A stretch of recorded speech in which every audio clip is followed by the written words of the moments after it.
Riding a horse or a chariot.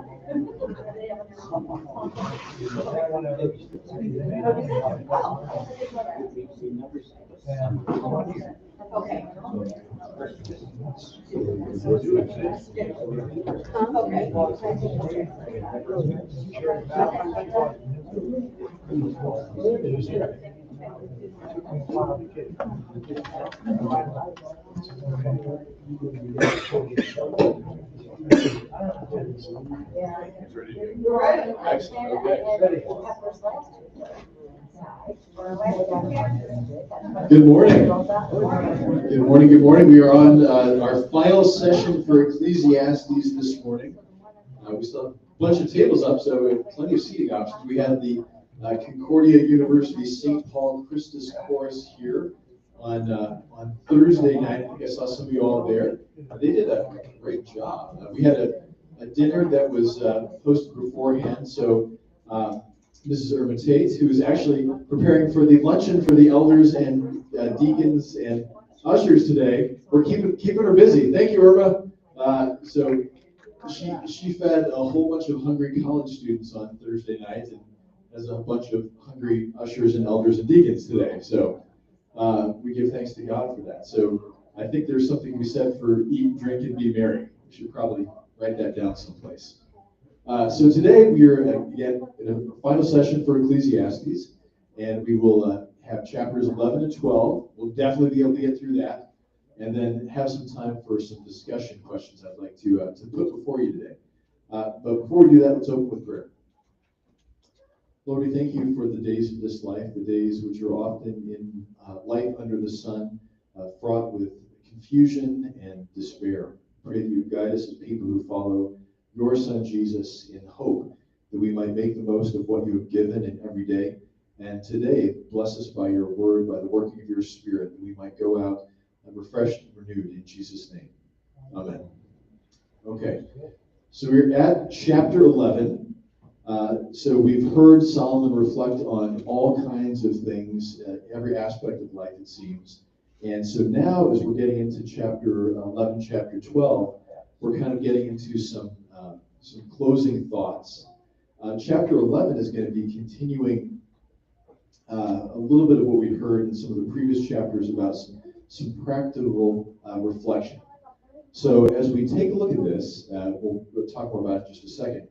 Think about it in the sense of, okay, as somebody who is seeking wisdom, seeking to live wisely, how does this reflect on my life, or how does this inform my life?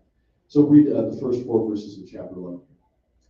Cast your bread upon the waters, for you will find it after many days.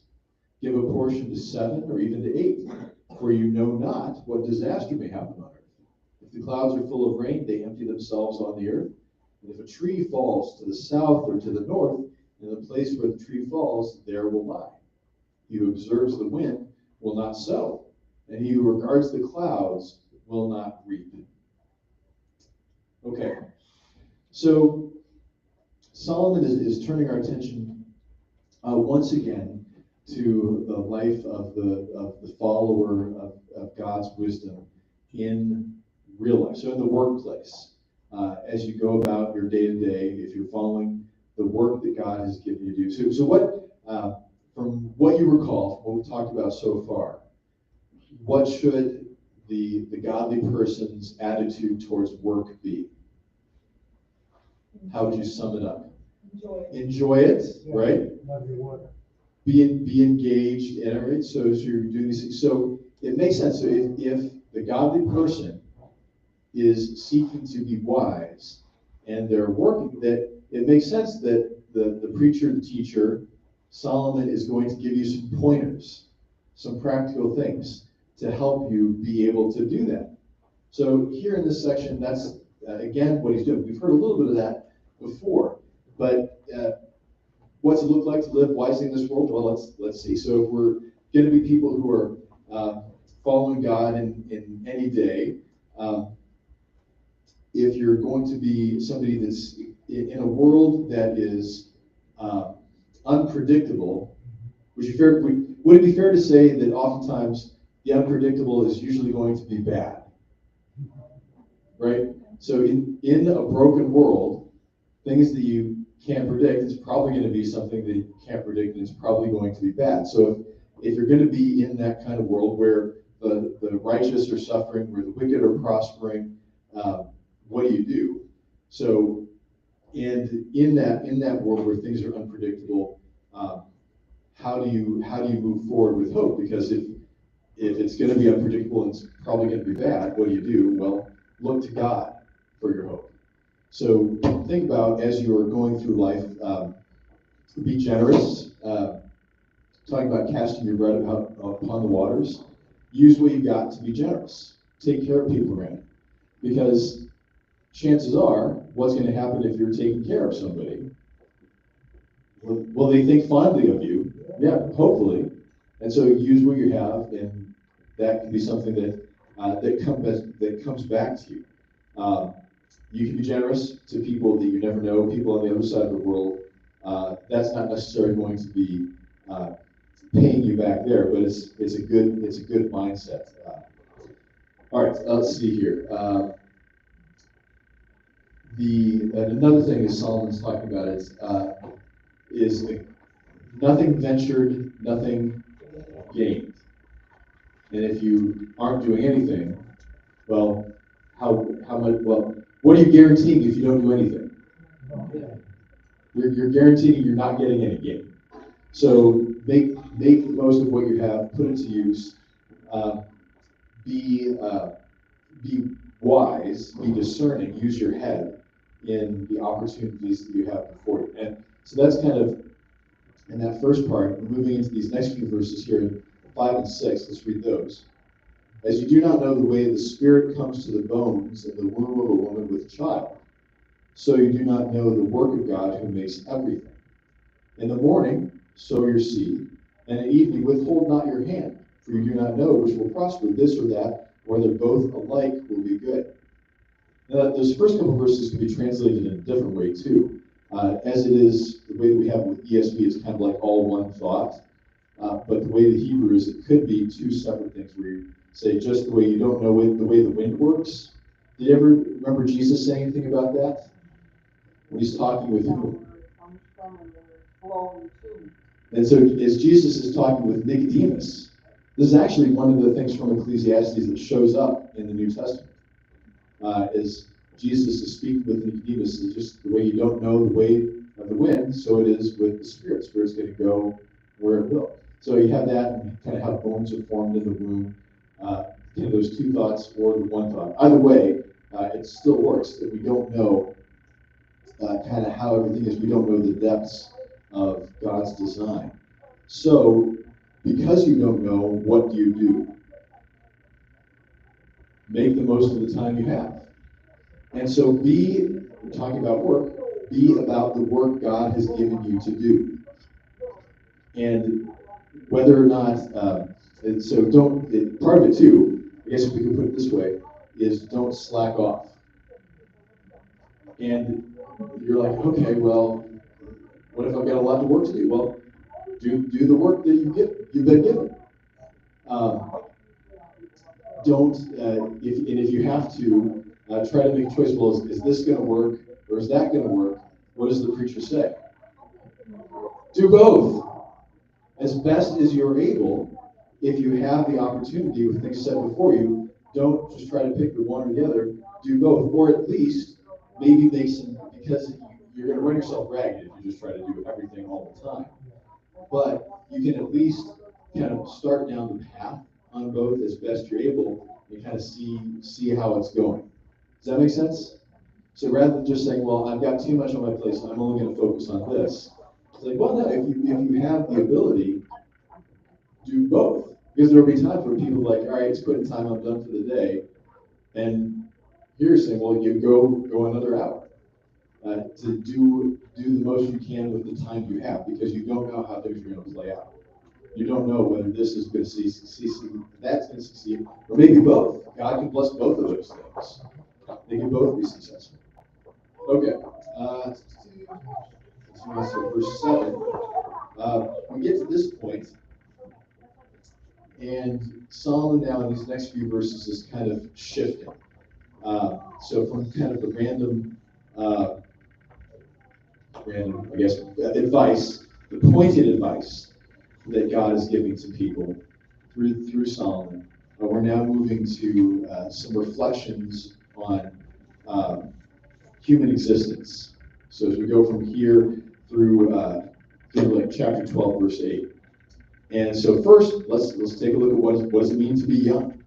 What is for the godly person who is seeking wisdom in life in youth? Here, verse 7. Light is sweet, and it is pleasant for the eyes to see the sun. So if a person lives many years, let him rejoice in them all. But let him remember that the days of darkness will be many. All that comes is vanity. Rejoice, O young man, in your youth, and let your heart cheer you in the days of your youth. Walk in the ways of your heart and the sight of your eyes. But know that for all these things God will bring you to judgment. Remove vexation from your heart. Put away pain from your body. For youth and the dawn of life are vanity. All right. So is he talking again about life under the sun or something else? You good with your answer? Yes. So yes, this one is not Jesus, is the answer on that one. It's a good try though. So what is Solomon telling to the young person? In line with what he's already said earlier in the book. How should you reflect, or how should you make use of your youth? Fully enjoy it, right? Enjoy it, because there will be a time when you are not young. And you don't want to be the one looking back, oh, I remember back, if only I had did don't live a life of regret. Make the most of what you have while you have it. Enjoy it. That's good. That's okay. That's salutary. But don't be. Remember what we talked about when we started out. How did Solomon, when he engaged in his initial investigation of meaning of life, what did he pursue? What wine, women, song, pleasure, right? And pleasure is not bad. The meaning is in the pleasure. So as the advice here goes, make the most of your youth, enjoy your youth, but don't what? Don't waste it, don't misuse it. Because you will be under God's judgment. Right? So be discerning in the enjoyment of your youth. Okay, let's see. Something else.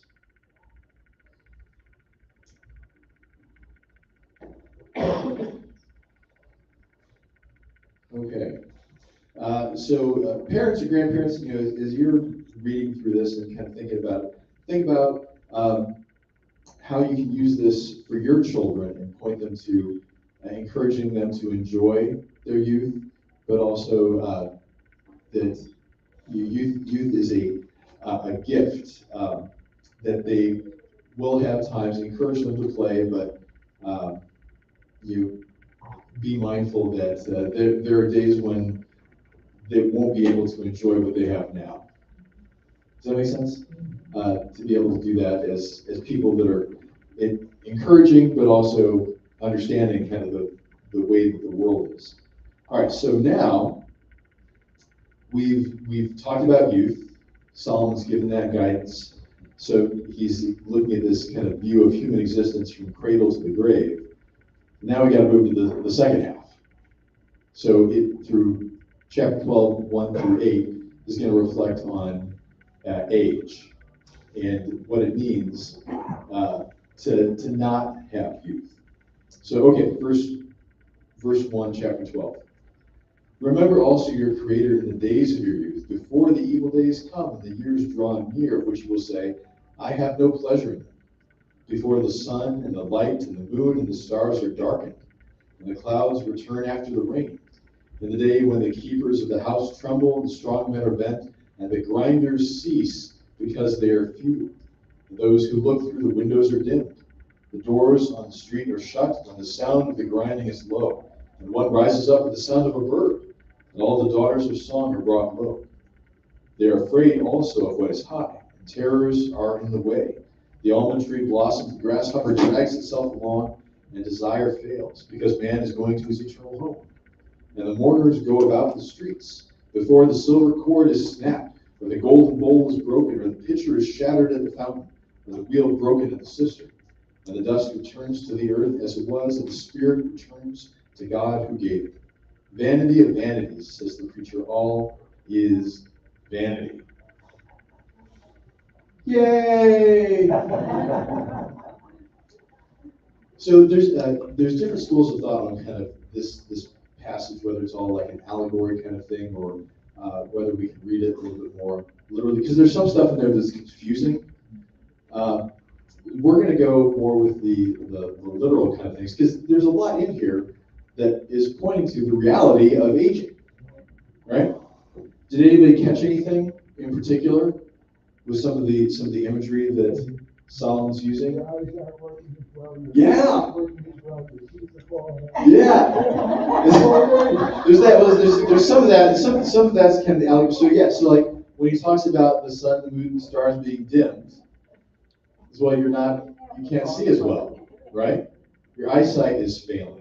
It's getting old, right? It's getting old. Or the sounds of the grinders, and let's more of the literal kind of thing here is that the women who would be grinding out, because it's a female word there, who would be grinding out the grain, and who are despairing because there's too much work to do, and there's so few people doing the grinding of the grain that they're giving up.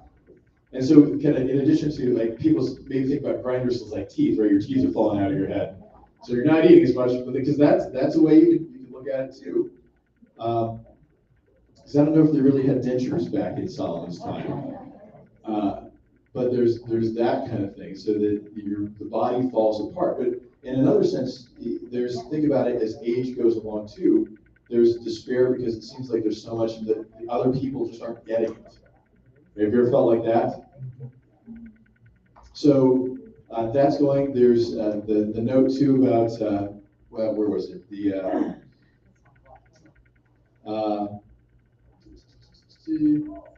One rises up at the sound of a bird. Like as you get older, it can be hard to sleep when you're woken up by just the little things. So that's another connection point. Let's see here. Those who look through the windows are dim. Again, that can be like a sight kind of thing there too. But then think about this too, down verse 6.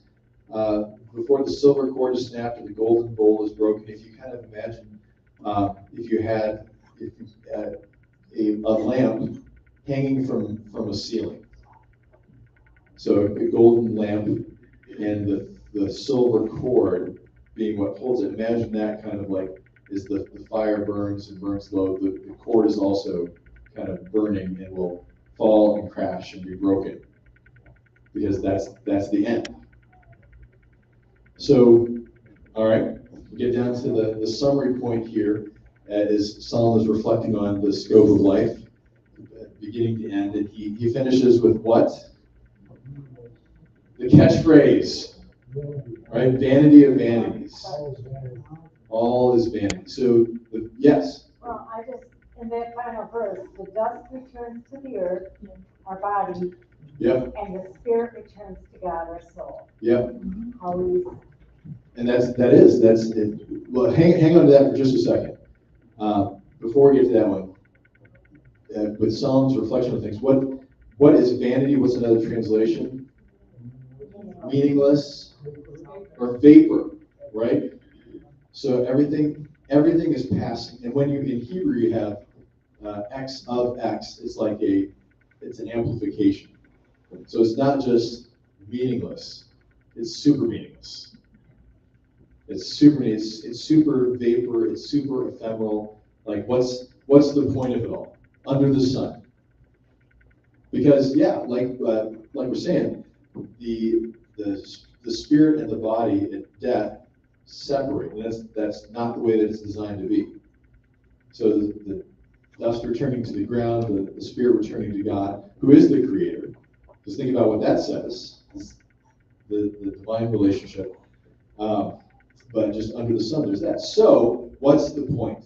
And here Solomon gets to his, after we've reflected on all these things, and we've talked about this for some weeks now. We're getting now to, okay, what's it all about? So let's hear what the preacher says. Besides being wise, this is kind of the epilogue.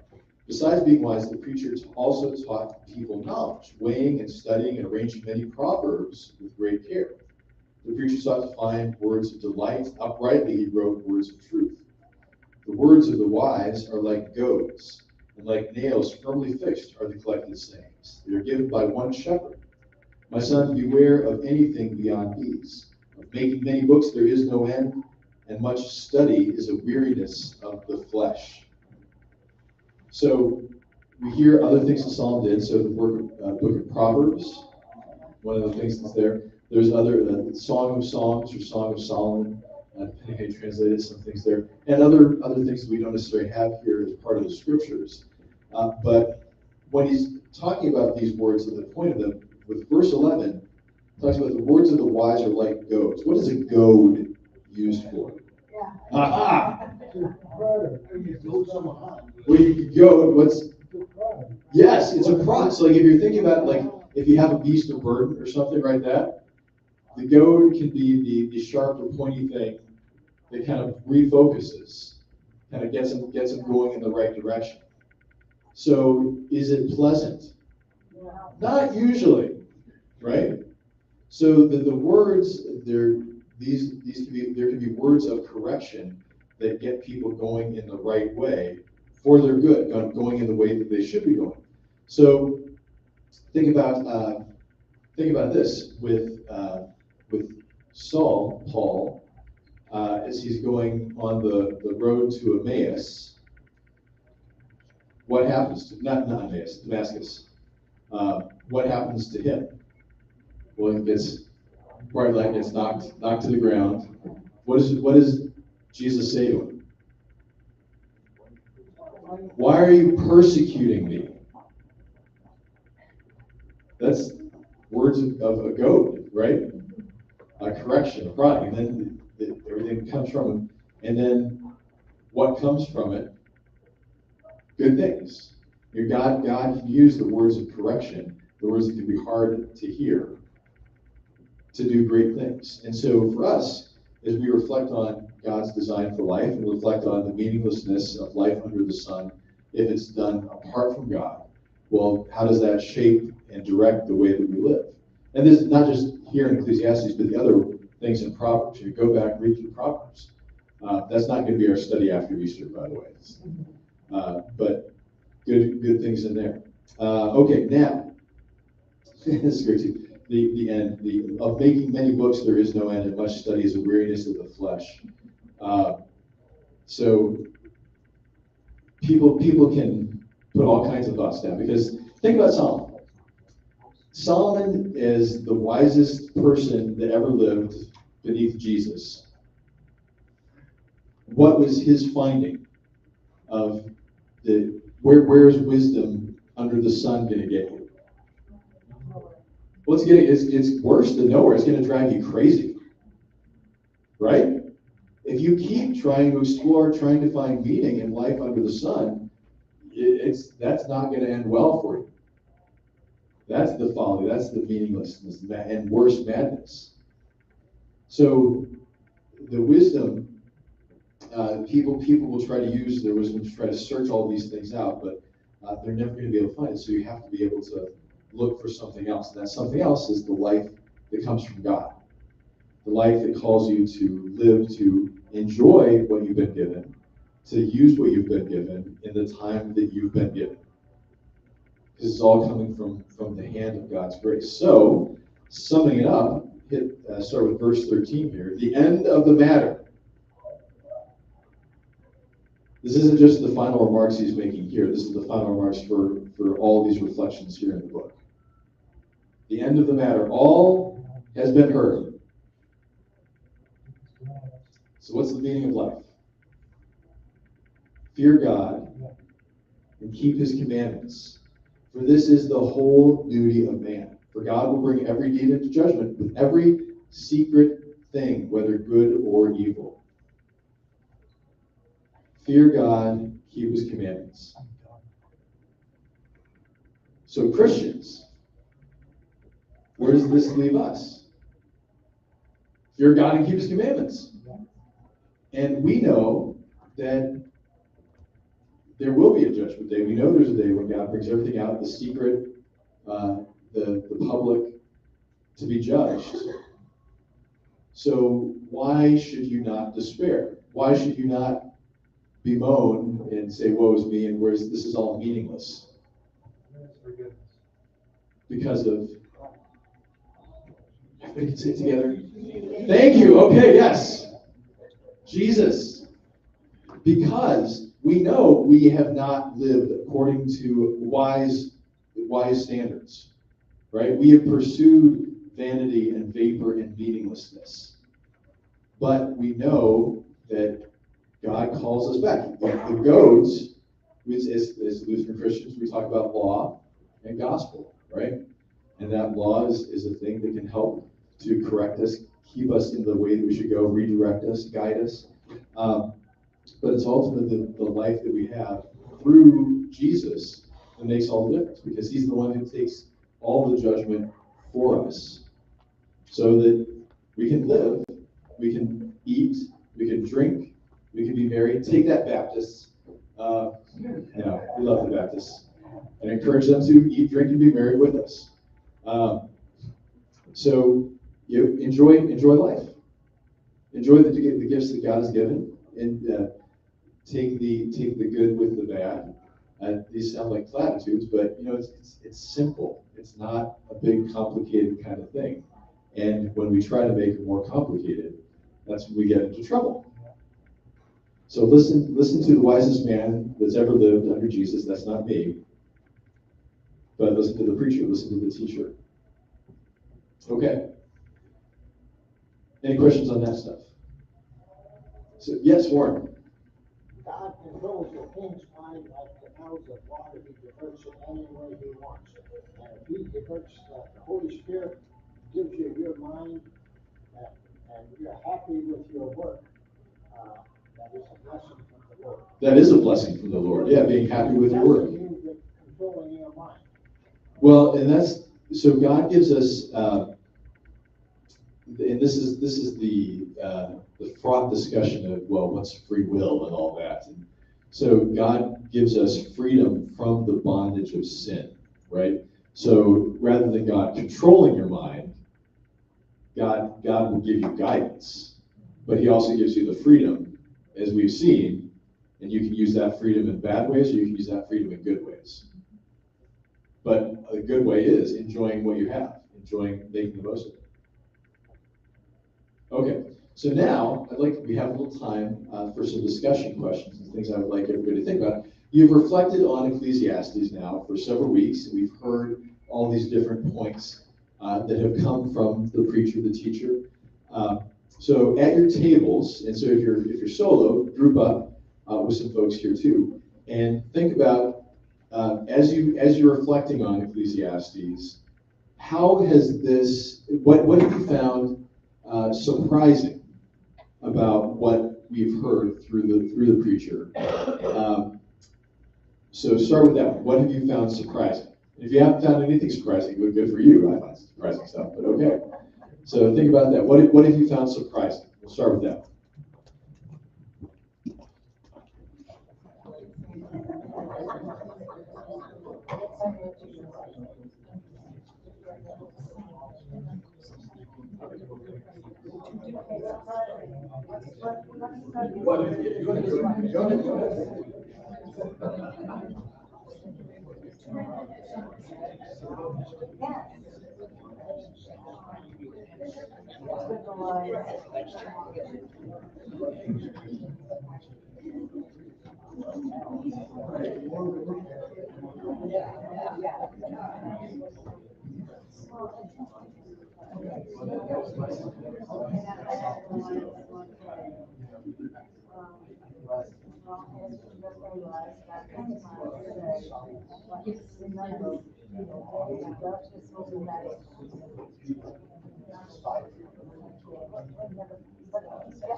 That's what happened.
But think of Richard.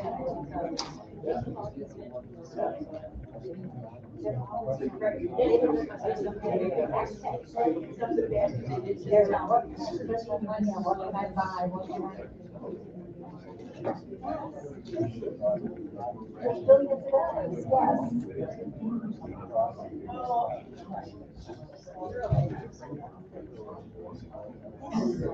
All of them. Should give me 4%, 10 times more than I make in my lifetime, but there's nothing.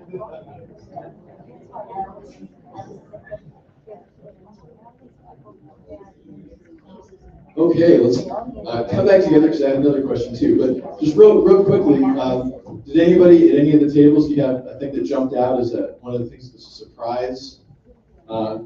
If there was a surprise as we were going through Ecclesiastes, anyone want to summarize the table discussion? Or, yeah, Claudia. I never thought of work and chores as a child. Yeah. As a gift until I got older. Yeah, chores as a gift. What's that about? But why? So why think about the chores as a gift? Why think about work as a gift? It's easier to do. So as you get older, or Yeah. Okay? But we're able to do it. I mean, some people can't. So rather than thinking you have to do it, think, oh, I'm actually able to do this. Okay. Yeah. Yeah, and think about it. So like this is a small thing, but there's cognitive science behind this. Why should you make your bed in the morning? Because you've already accomplished one thing. It makes you feel good. It's a small thing, but if you make, so kids, listen to your parents when they say make your bed, because it makes you feel good. You know, but seriously, that's actually, there's neuroscience behind that. So that, and then if you've done that, well, then you're going to do another thing and another. So it can be a goad. Well, the goad can be the note you've had next to your bed that says make your bed. But that's the goad. Any other surprises, real quick, before we move to the next question? I just was enamored with the depth of the writing. The stuff Yes. we talked before. Yeah. We really got into the stuff we were talking about, the different facets of the gem when you talk about Hebrew words. Yeah. Different meanings. And I've read this however many decades. I didn't know that. Yeah, it's really good. Like the Bible's cool, right? That's the thing too. Is yeah, we can keep going back too, right? And depending on the time and where you're at in life too, it can hit you in a different way. Yeah, Bob. Tim Hexter, one that's in line, Tim Hexter, devotion from LCC this morning, dealt with learning and the ways to learn about that. And it says, don't cram knowledge, be curious. Yeah. And let your Don't cram curiosity- knowledge, be curious. Let your curiosity gain what you need to know. Mm-hmm. Just don't take somebody else's word. And he had a quote from Einstein, which is exactly what it's saying. Yep. Stay curious, right? Stay curious. Which is excellent, and it's kind of something we talk about too. Is that while staying curious, don't feel like you're ever going to find the depth of the answer, or like you'll find the depth. You want to find the bottom of the answer. Okay. All right. Now, last question for you guys. Now that we've talked about Ecclesiastes and spent this time hearing from the preacher, teacher. So what's one thing you're going to take from this? Hopefully you take more than one thing. But think about that. What's one thing that you want to be able to take from all that we've heard and keep it with you? And talk about it at your table. Talk about your table.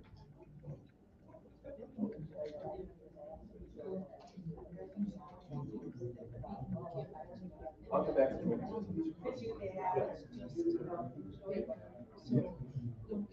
That's a great thing to remember.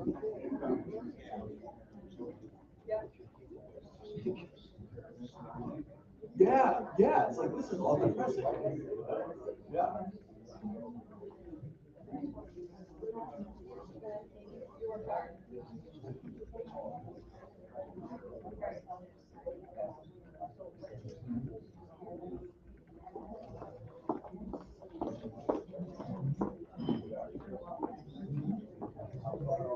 Yeah, and how does that change the world? Yeah. Yeah, because if you just keep worshiping yourself, that's automatic.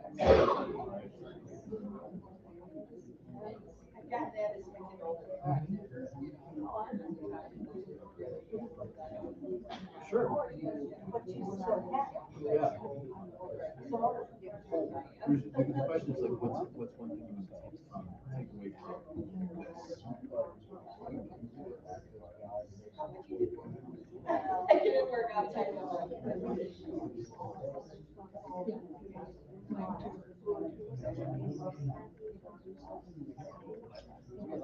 What's the take I didn't think of that, take with the facts of life. You don't sit down. It's like, well, who knows? Who knows that Ecclesiastes informed the theme song for Facts of Life? So.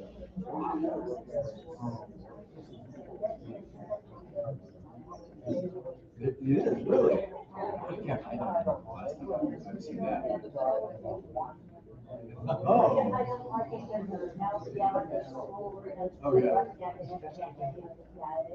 Oh, it's like the sequel years or something like that. Yeah. Okay. Yeah, there you go.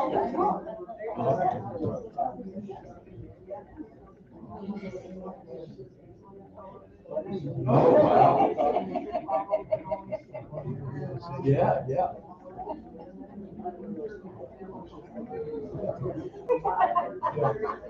Yeah. It's like, you know, it's like, oh, you kids today got your 1,000 channels. We got 2 channels. And only one of them works every day. Yeah, that's right, that's right.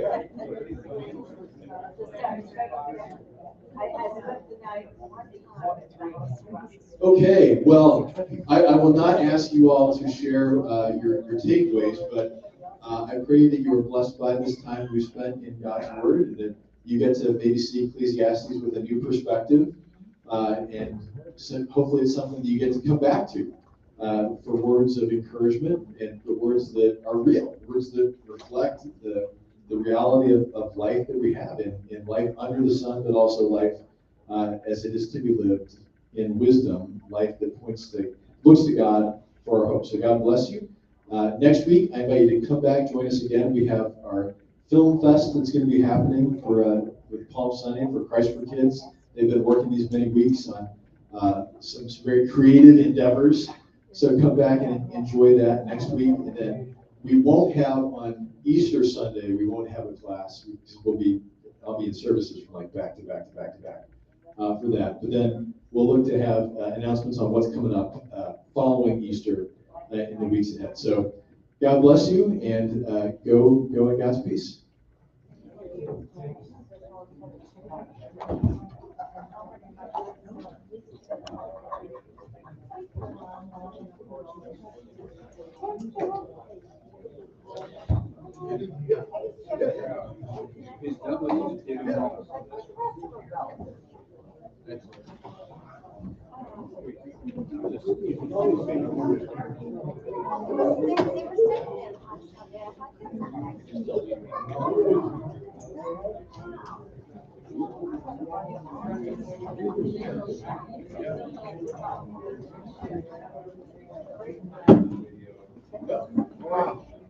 One for each. Yeah, I'll just study. I didn't have to turn pages.